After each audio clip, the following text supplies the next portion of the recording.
السلام علیکم ورحمۃ اللہ تعالی وبرکاتہ۔ الحمد للہ رب العالمین والعاقبۃ للمتقین، والصلاۃ والسلام علی سید الانبیاء والمرسلین وعلى آلہ واصحابہ اجمعین، اما بعد، فاعوذ باللہ من الشیطان الرجیم، بسم اللہ الرحمن الرحیم، ولا تقولوا لمن يقتل في سبيل الله اموات بل احیاء ولكن لا تشعرون۔ صدق اللہ مولانا العظیم وصدق رسولہ النبی الامین المتین الکریم، ونحن على ذلك لمن الشاہدین والشاکرین والذاکرین والحامدین، والحمد للہ رب العالمین۔ عزیزان ملت اسلامیہ، آج اسلامی سال کے پہلے مہینے کی دوسری تاریخ ہے، اور اس مہینے کو جہاں اور بہت سی نسبتیں حاصل ہیں، ان میں ایک نسبت حضرت امام علی مقام امام حسین رضی اللہ تعالی عنہ کی نسبت ہے، اور شہدائے کربلا رضی اللہ عنہم کی نسبت ہے۔ گزشتہ سال امام علی مقام امام حسین رضی اللہ تعالی عنہ کا مقام و مرتبہ احادیث کی روشنی میں بیان کیا گیا تھا، اور یہ بات بھی کہیں بیان ہوئی تھی کہ امام علی مقام امام حسین کی شہادت کی خبر پہلے ہی مشہور ہو چکی تھی۔ حضور پاک صلی اللہ علیہ وسلم نے پہلے ہی امام علی مقام امام حسین کی شہادت کا اشارہ دے دیا تھا۔ آج انشاءاللہ تبارک و تعالی ہم اسی واقعے کو تفصیل کے ساتھ بیان کرنا شروع کریں گے، کیونکہ ایک ہی جمعہ میں پورا واقعہ بیان نہیں کیا جا سکتا کہ امام علی مقام کے ساتھ کیا معاملہ پیش آیا، اور آپ شہید کیے گئے تو شہید کیے جانے کی وجہ کیا تھی، اور اس کی پوری تفصیل انشاءاللہ آپ سماعت کریں گے۔ آئندہ جمعہ میں بھی ہم کچھ شامل کریں گے، اور پھر 10 محرم الحرام کو صبح کے وقت جو نفل نماز پڑھنے کے لیے ہم جمع ہوتے ہیں، تو انشاءاللہ اس موقع پر بھی کچھ باتیں بیان کی جائیں گی۔ حضرت امیر معاویہ صحابی رسول کاتب وحی رضی اللہ تعالیٰ عنہ کے انتقال کے بعد آپ کا نالائق بیٹا یزید خلیفہ بن بیٹھا، اور یزید انتہائی بدنما، بد اخلاق، بدصورت، فاسق و فاجر، بدکار، شرابی قسم کا شخص تھا، اور اس کے زمانے میں طرح طرح کے گناہ رائج ہو گئے۔ بڑے بڑے گناہ اعلانیہ طور پر کیے جانے لگ گئے تھے، یہاں تک کہ لوگ اپنی ماؤں، بہنوں اور بیٹیوں کے ساتھ بھی نکاح کرنے لگ گئے تھے، اور زنا عام ہو گیا، شراب نوشی عام ہو گئی تھی۔ یہ یزید ایسا بدبخت انسان ہے۔ جب یہ خلیفہ بنا تو اس نے ہر جگہ یہ حکم نامے بھیج دیے، ہر جگہ خطوط بھیجے اپنے گورنروں کو کہ میری بیعت لی جائے۔ چنانچہ ایسا ہی ایک حکم نامہ اس نے مدینہ منورہ کے گورنر ولید بن عقبہ کو لکھا، اور اس میں حضرت امیر معاویہ رضی اللہ تعالیٰ عنہ کی وفات کی خبر دینے کے بعد اس نے ولید کو یہ حکم دیا کہ فوراً ہر خاص اور عام سے میری بیعت لو، تھوڑا بھی انتظار نہ کرو، اور خاص طور پر حضرت امام علی مقام امام حسین ابن علی رضی اللہ تعالیٰ عنہ، حضرت عبداللہ ابن زبیر اور حضرت عبداللہ ابن عمر رضی اللہ تعالیٰ عنہما سے بیعت لو، اور ان کو ایک لمحے کی بھی مہلت نہ دو، چونکہ ابھی تک مدینہ منورہ میں حضرت امیر معاویہ رضی اللہ تعالیٰ عنہ کے انتقال کی خبر نہیں پہنچی تھی۔ تو ولید گھبرا گیا۔ وہ یزید کا حکم نامہ ملنے کے بعد ولید بن عقبہ جو مدینہ منورہ کا گورنر تھا، وہ گھبرا گیا، کیونکہ ان 3 حضرات سے بیعت لینا آسان کام نہیں تھا۔ اس لیے اس نے مشورہ کرنے کے لیے مروان ابن حکم کو بلایا۔ اب مروان ابن حکم کتنا بدبخت شخص ہے، اس کے بارے میں اگر آپ کو جاننا ہو تو اس کے بارے میں روایتوں میں آیا ہے کہ جب یہ پیدا ہوا تھا مروان ابن حکم، تو اس کو تحنیک کے لیے حضور پاک صلی اللہ علیہ وسلم کی بارگاہ میں پیش کیا گیا تھا۔ تحنیک کا مطلب کوئی چیز چبا کر منہ میں ڈالی جائے، بچے کے منہ میں ڈالی جائے، تو تحنیک کے لیے حضور پاک صلی اللہ علیہ وسلم کی بارگاہ میں جب مروان ابن حکم کو پیش کیا گیا تھا، اس وقت حضور نے ارشاد فرمایا تھا هو الوزغ ابن الوزغ، کہ یہ تو گرگٹ کا بیٹا گرگٹ ہے، یعنی حضور پاک صلی اللہ علیہ وسلم نے اس کے باپ کو بھی گرگٹ فرمایا تھا اور مروان کو بھی گرگٹ فرمایا تھا، اور اس کا باپ کتنا بڑا لعنتی شخص ہے، اس کے بارے میں ام المؤمنین حضرت عائشہ صدیقہ رضی اللہ تعالی عنہا فرماتی ہے کہ لعن رسول اللہ صلی اللہ علیہ وسلم ابا مروان ومروان فی صلبہ فمروان یفیض من لعنت اللہ من لعنت رسول اللہ یا او کما قال علیہ الصلوۃ والسلام، کہ اس کے باپ مروان کے باپ پر اللہ کے رسول صلی اللہ علیہ وسلم نے لعنت فرمائی، جبکہ مروان اس کی پشت میں تھا، جبکہ مروان اس کی پیٹھ میں تھا، یعنی ابھی پیدا نہیں ہوا تھا، تو مروان اسی لعنت کا حصہ حاصل کر رہا ہے، یعنی اس کے باپ پر اللہ کے رسول نے جو لعنت فرمائی تھی اس لعنت میں سے حصہ اس کو بھی ملا ہے۔ اب سوچیں کہ جس کو اور جس کے باپ کو اللہ کے رسول صلی اللہ علیہ وسلم نے گرگٹ فرمایا ہو، اور اس کے باپ پر اللہ کے رسول صلی اللہ علیہ وسلم نے لعنت فرمائی اور اس کو شہر بدل کر دیا ہو، شہر سے نکال دیا ہو اور طائف میں رہنے کا حکم دیا ہو، اس مروان سے بھلائی کی امید کیا کی جا سکتی ہے اور خیر کی کیا امید کی جا سکتی ہے؟ وہ کیا مشورہ دے گا؟ بہرحال ولید نے جب مروان ابن حکم سے مشورہ طلب کیا تو مروان ابن حکم کیا کہتا ہے کہ فوراً ان تینوں کو بلاؤ اور ان تینوں سے یزید کی بیعت لو، اگر یہ بیعت کر لیتے ہیں تو بہتر ہے، ورنہ ان تینوں کو قتل کر دو معاذ اللہ۔ یہاں غور کریں گے کہ حضرت امام علی مقام امام حسین رضی اللہ تعالیٰ عنہ کو سب سے پہلے قتل کرنے کا کسی نے مشورہ دیا ہے، وہ مروان ابن حکم ہے، یہ بدبخت شخص۔ تو ولید ابن عقبہ نے تینوں حضرات کو بلایا، حضرت امام علی مقام، حضرت عبداللہ ابن زبیر اور حضرت عبداللہ ابن عمر رضی اللہ عنہم۔ امام علی مقام رضی اللہ تعالیٰ عنہ چند نوجوانوں کے ساتھ ولید کے مکان پر پہنچے اور ان نوجوانوں کو مکان کے باہر کھڑا کر دیا اور ارشاد فرمایا کہ اگر تم سنو کہ اندر مکان میں میری آواز اونچی ہو رہی ہے تو تم بھی اندر آ جانا، اور جب تک میں اس مکان سے باہر نہ آ جاؤں یہاں سے کہیں جانا مت۔ یہ امام علی مقام نے ان نوجوانوں کو نصیحت کی اور پھر اندر تشریف لے گئے۔ اندر جانے کے بعد ولید نے حضرت امام علی مقام امام حسین رضی اللہ تعالیٰ عنہ کو حضرت امیر معاویہ کے انتقال کی خبر سنائی اور یزید سے بیعت کرنے کے لیے کہا، تو امام علی مقام نے جواب دیا کہ میں اس طریقے سے چھپ کر یہ یزید کی بیعت نہیں کر سکتا، میرا وہ منصب ہے، میرے منصب کی وجہ سے میں اس طرح چھپ کر بیعت نہیں کر سکتا، تم باہر نکل کر لوگوں سے بیعت کرنے کے لیے کہو اور ان کے ساتھ مجھ سے بھی کہو، پھر دیکھا جائے گا۔ چنانچہ ولید وہ تھوڑا کچھ سلجھا ہوا آدمی تھا اور اہل بیت سے محبت بھی کرتا تھا، تو ولید نے آپ کو جانے دیا اور کہا کہ ٹھیک ہے آپ تشریف لے جائیے۔ لیکن جب امام علی مقام امام حسین رضی اللہ تعالیٰ عنہ جانے لگے، اس کے مکان سے باہر تشریف لے جانے لگے، تو یہ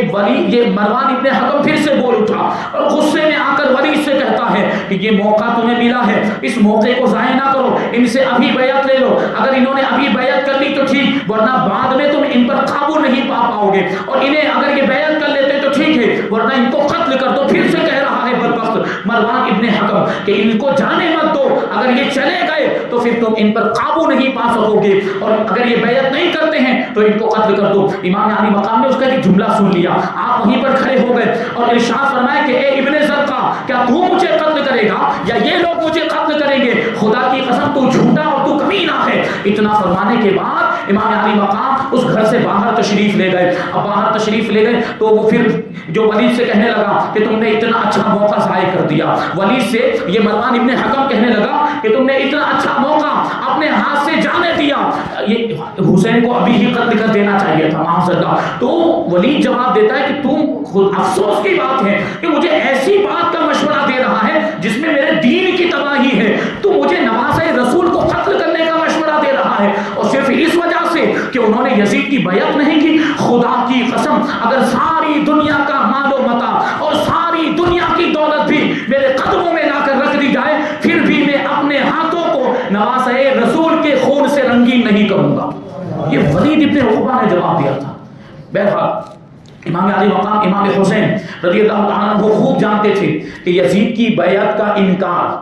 یزید کی بیعت کا انکار یزید کو آپ کا جانی دشمن اور آپ کے خون کا پیاسا بنا دے گا، لیکن اس کے باوجود آپ کی غیرت نے، آپ کے تقوی پرہیزگاری نے اور آپ کے منصب نے آپ کو اجازت نہیں دی کہ صرف اپنی جان بچانے کے لیے مسلمانوں کو اور اسلام کو خطرے میں ڈال دیں اور اسلام کے نظام کو درہم برہم ہونے دیں۔ امام علی مقام رضی اللہ تعالیٰ عنہ نے بیعت نہیں کی۔ امام علی مقام اگر اس کی بیعت کر لیتے، اگر یزید کی بیعت کر لیتے تو یزید آپ کی بڑی قدر و منزلت کرتا اور مال و دولت کے خزانے آپ کے قدموں میں لا کر ڈھیر کر دیتا، لیکن امام علی مقام کی دور رس نگاہیں دیکھ رہی تھی اور امام علی مقام کا منصب آپ سے تقاضا کر رہا تھا کہ ایک نااہل کی بیعت نہیں کی جا سکتی۔ جو نااہل، جو بدکار ہے، جو فاسق و فاجر ہے، جو گناہوں کو رائج کرنے والا ہے، اگر اس کے ہاتھ پر بیعت کر لی تو یہ بیعت کرنا اس کے گناہوں کی اور بدکاریوں کے لیے سند ہو جائے گی۔ وہ سند بنائے گا کہ امام علی مقام نے جب بیعت کر لی تو دوسرے لوگ کیوں بیعت نہیں کرتے، اور اس کی وجہ سے اسلام کا نظام درہم برہم ہو جائے گا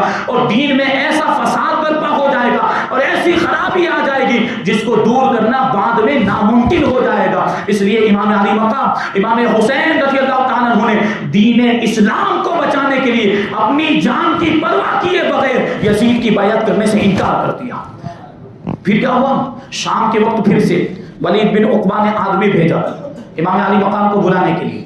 لیکن امام علی مقام نے کہا کہ اس وقت تو میں نہیں آ سکتا، صبح ہونے دیجئے پھر دیکھیں گے کہ کیا ہوتا ہے۔ لیکن اسی رات کو، یعنی ولید نے تو کہا ٹھیک ہے کہ صبح میں دیکھیں گے، اسی رات کو امام علی مقام امام حسین رضی اللہ تعالیٰ عنہ اپنے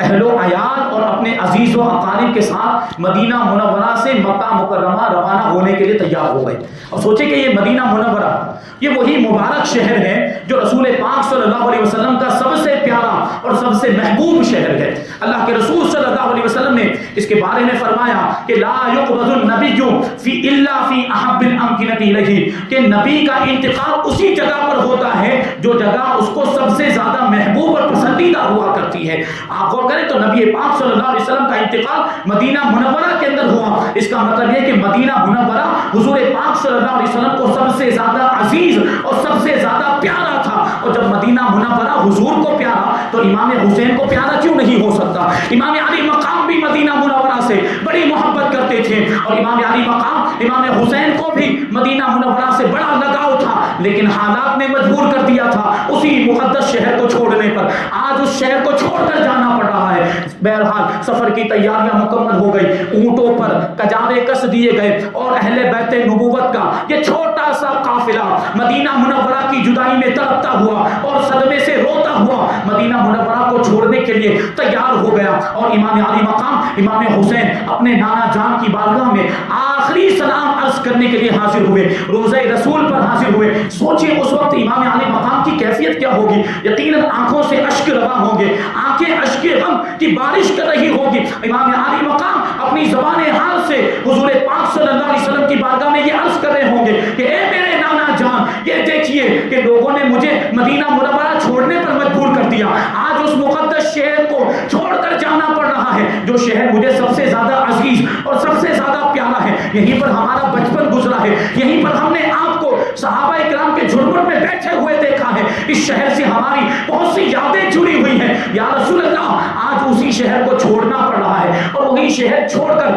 میں جا رہا ہوں، یا رسول اللہ اجازت عطا فرمائیں۔ اور دوسری جانب غور کریں کہ روضہ رسول کے اندر رسول پاک صلی اللہ علیہ وسلم کی کیا کیفیت ہوگی۔ یہ وہی نواسا ہے کہ جس کو بڑے ناز و نعم کے ساتھ آغوش محبت میں رسول پاک صلی اللہ علیہ وسلم نے پالا تھا، آج وہی نواسا مدینہ منورہ چھوڑ کر جا رہا ہے مکہ مکرمہ کی طرف۔ بہرحال روتے ہوئے حضرت امام علی مقام امام حسین رضی اللہ تعالیٰ عنہ واپس ہوئے اور ڈوبتے ہوئے دل کے ساتھ مدینہ منورہ پر حسرت بھری آخری نگاہ ڈالی اور مکہ مکرمہ کی طرف روانہ ہو گئے۔ یہ قافلہ روانہ ہوا، یہ جو واقعہ ہے یہ 4 شعبان المعظم 60 ہجری کا واقعہ ہے۔ مکہ مکرمہ کی طرف روانہ ہوئے سفر کر کے، جب مکہ مکرمہ میں پہنچے تو یہ خبر پورے مکہ میں پھیل گئی کہ امام علی مقام امام حسین رضی اللہ تعالیٰ عنہ تشریف لائے ہیں۔ تو لوگ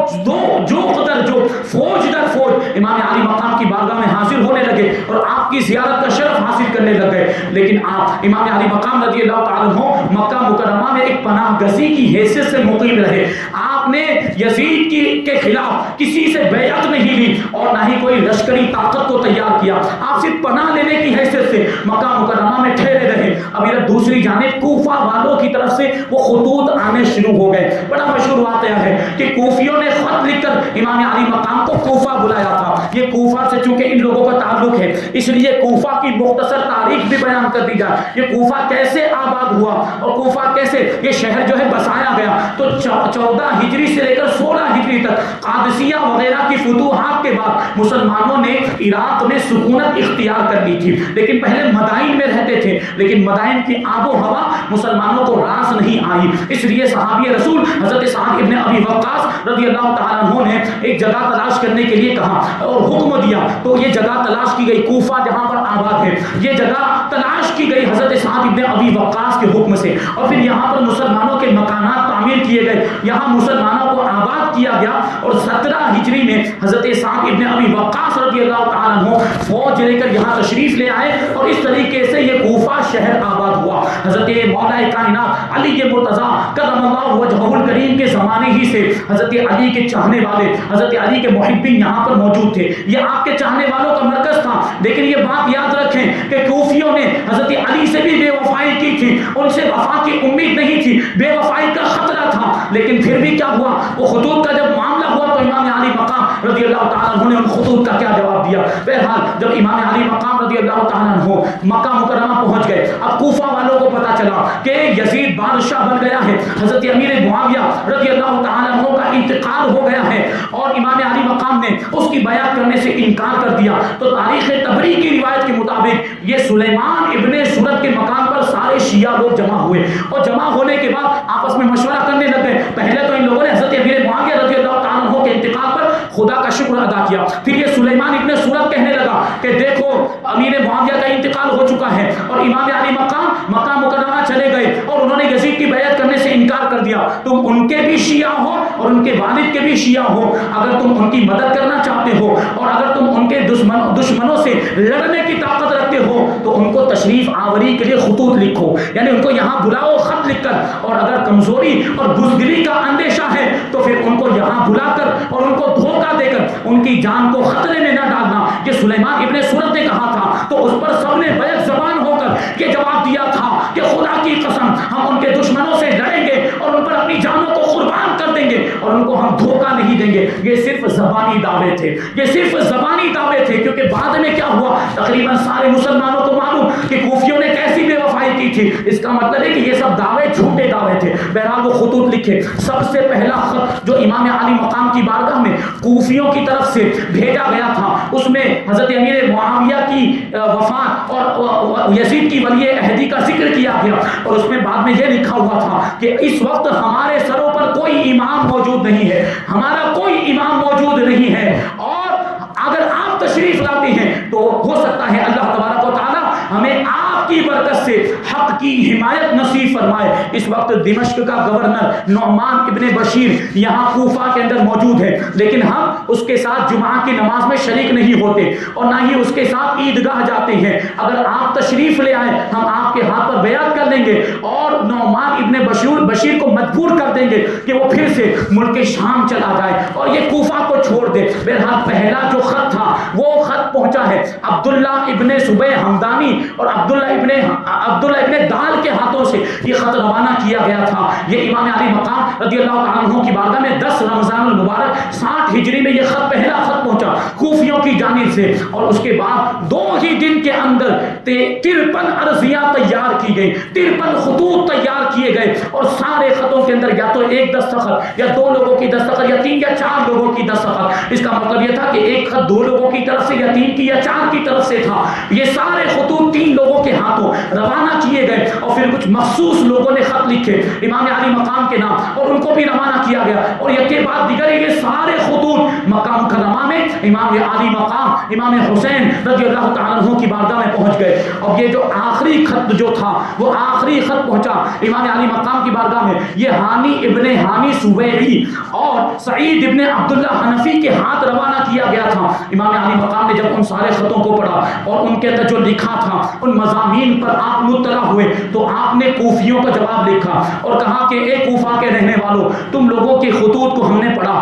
کے مضامین پر مطلع ہوئے اور تمہاری عقیدت و محبت کا لحاظ کرتے ہوئے فی الحال ہم اپنے چچا زاد بھائی اپنے معتمد حضرت مسلم بن عقیل کو کوفہ بھیج رہے ہیں. اگر انہوں نے مجھے لکھ دیا کہ کوفہ کے حالات سازگار ہیں اور کوفہ کے حالات مناسب ہیں تو انشاءاللہ تبارک و تعالیٰ بہت جلد میں بھی تمہارے پاس آ جاؤں گا. یہ خط لکھ کر روانہ کر دیا امام علی مقام امام حسین رضی اللہ تعالیٰ عنہ نے, اور ساتھ ہی ساتھ حضرت مسلم بن عقیل آپ کے چچا زاد بھائی ان کو بھی کوفہ کے لیے روانہ کیا. حضرت صد الافاضل حضرت علامہ نعیم الدین مراد آبادی رحمۃ اللہ تعالی علیہ سوانح کربلا میں لکھتے ہیں کہ اگرچہ امام علی مقام امام حسین رضی اللہ تعالی عنہ کی شہادت کی خبر مشہور ہو چکی تھی اور کوفیوں کی جانب سے بے وفائی کا تجربہ ہو چکا تھا, لیکن اس کے باوجود چونکہ یزید بادشاہ بن چکا تھا اور اس کی حکومت اور اس کی سلطنت دین کے لیے خطرہ بن چکی تھی, اور یہی وجہ ہے کہ یزید ان کوششوں میں لگا ہوا تھا. وہ یہی چاہتا تھا کہ ہیلے بہانے کر کے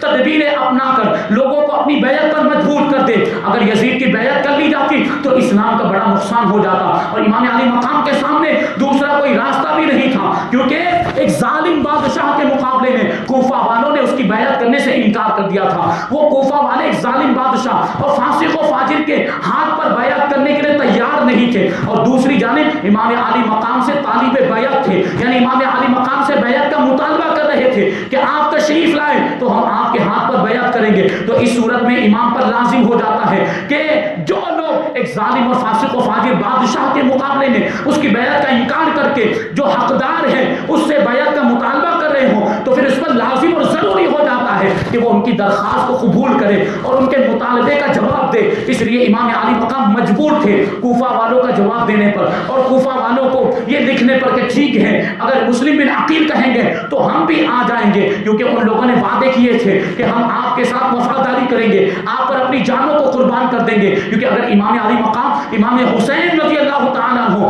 کوفہ والوں کی درخواست کا جواب نہ دیتے یا کوفہ والوں کی درخواست کو رد کر دیتے تو پھر اللہ کی بارگاہ میں امام علی مقام کے پاس کوفہ والوں کی اس بات کا کیا جواب ہوتا کہ ہم نے تو امام علی مقام کو بلایا تھا, ہم تو ان کے ہاتھ پر بیعت کرنے کے لیے تیار تھے, لیکن آپ نے انکار کر دیا. اس کی وجہ سے مجبور ہو کر ظالم و جابر بادشاہ کی ہمیں بیعت کرنی پڑی. اگر امام علی مقام اپنا ہاتھ بڑھاتے تو ہم آپ پر اپنی جانیں قربان کر دیتے. اس کا کوئی جواب نہیں تھا, اس لیے آپ کے پاس کوئی عذر شرعی نہیں تھا ان کی درخواست کو رد کرنے کے لیے. اس لیے امام علی مقام نے وہ جوابی خط لکھا. لیکن دوسری جانب بڑے بڑے اکابر صحابہ کرام, بڑے بڑے صحابہ کرام جیسے حضرت عبداللہ ابن عباس, حضرت عبداللہ ابن عمر, حضرت ابو سعید خدری رضی اللہ تعالیٰ عنہ اور حضرت ابو واقد لیثی اور ان جیسے دوسرے بڑے بڑے صحابہ کرام آپ کی رائے سے متفق نہیں تھے. ان کا کہنا یہ تھا کہ آپ کوفہ تشریف نہ لے جائیں کیونکہ شہادت کی خبر پہلے ہی سے مشہور ہو چکی تھی اور کوفہ والوں کی طرف سے بد عہدی اور بے وفائی کا اندیشہ بھی تھا. اگرچہ یہ یقین نہیں تھا کہ اسی سفر میں شہادت ہو جائے گی, لیکن اندیشہ تو تھا. اس لیے بڑے بڑے صحابہ کرام امام علی مقام امام حسین کو کوفہ جانے سے روک رہے تھے. اب امام علی مقام رضی اللہ تعالیٰ عنہ کے لیے یہ مسئلہ بڑا پیچیدہ ہو گیا. یہ ایسا مسئلہ درپیش کہ امام اعظم ابو حنیفہ امام علی مقام امام حسین رضی اللہ تعالیٰ عنہ پسو پیش کے شکار ہو گئے, کیونکہ ایک طرف کوفیوں کے خطوط اور ایک طرف کوفیوں کی طرف سے تشریف لانے کا مطالبہ ہو رہا ہے اور ان کی درخواست کو رد کرنے کے لیے امام علی مقام امام حسین کے پاس کوئی عذر شرعی نہیں تھا, کوئی ایسی شرعی مجبوری نہیں تھی کہ ان کی درخواست کو رد کر دیا جائے اور کوفہ جانے سے انکار کر دیا جائے. اور دوسری طرف اتنے بڑے بڑے صحابہ کرام جو عرض کر رہے تھے ان کی رائے کا بھی لحاظ کرنا تھا. یہ دونوں چیزیں اور ان دونوں چیزوں کے درمیان امام علی مقام پسو پیش کے شکار ہو رہے اور پیچیدگی والا معاملہ پیش آیا. امام علی مقام نے اس کا حل یہ نکالا, ایک ہی حل نظر آ رہا تھا. وہ حل بس یہ تھا کہ پہلے خود نہ جا کر اپنے چچا زاد بھائی حضرت مسلم بن عقیل کو کوفہ بھیج دیتے ہیں. مسلم بن عقیل جائیں گے, وہاں کے حالات کا جائزہ لیں گے اور وہ پھر وہاں کے حالات کے بارے میں اطلاع دیں گے اور بتائیں گے اگر کوفہ والوں نے بد عہدی کی, اگر کوفہ والوں نے بے وفائی کی, اگر کوفہ والے اپنے عہد پر قائم نہیں رہے تو یہ عذر شرعی ہو جائے گا, پھر ہم جانے سے انکار کر دیں گے. لیکن اگر کوفہ والے اپنے عہد پر قائم رہے, اگر کوفہ والوں نے اپنے وعدے کو پورا کیا تو پھر صحابہ کرام کو تسلی دی جا سکتی ہے اور ان کو بتایا جا سکتا ہے کہ دیکھو ان لوگوں نے اس طریقے سے وفاداری کا مظاہرہ کیا ہے. اب کیسے وہاں جانے سے انکار کیا جا سکتا ہے. بہرحال امام علی مقام امام حسین رضی اللہ تعالیٰ عنہ نے اپنے چچا زاد بھائی اپنے چچا کے بیٹے حضرت مسلم بن عقیل رضی اللہ تعالیٰ عنہ کو کوفہ روانہ کیا. یہ واقعات کا ایک سلسلہ ہے. حضرت مسلم بن عقیل رضی اللہ تعالیٰ عنہ کوفہ میں تشریف لائے تو آپ کے کوفہ میں آنے کے بعد کوفے والوں نے کوفیوں نے آپ کے ساتھ کیا سلوک کیا؟ کیا جو خطوط کے اندر ان لوگوں نے وعدے کیے تھے کیا ان وعدوں کو ان لوگوں نے پورا کیا یا وعدہ خلافی کی یا بے وفائی کی؟ کیا معاملہ تھا؟ شروع میں کیا ہوا، بعد میں کیا ہوا؟ اور پھر حضرت مسلم بن عقیل رضی اللہ تعالیٰ عنہ نے امام عالی مقام کو خط لکھا تھا. کوفے کے حالات کو دیکھ کر وہ خط کیا تھا، اس خط کا مضمون کیا تھا، اور امام عالی مقام پھر کوفہ کی طرف روانہ کیسے ہوئے، اور کوفہ جانے سے پہلے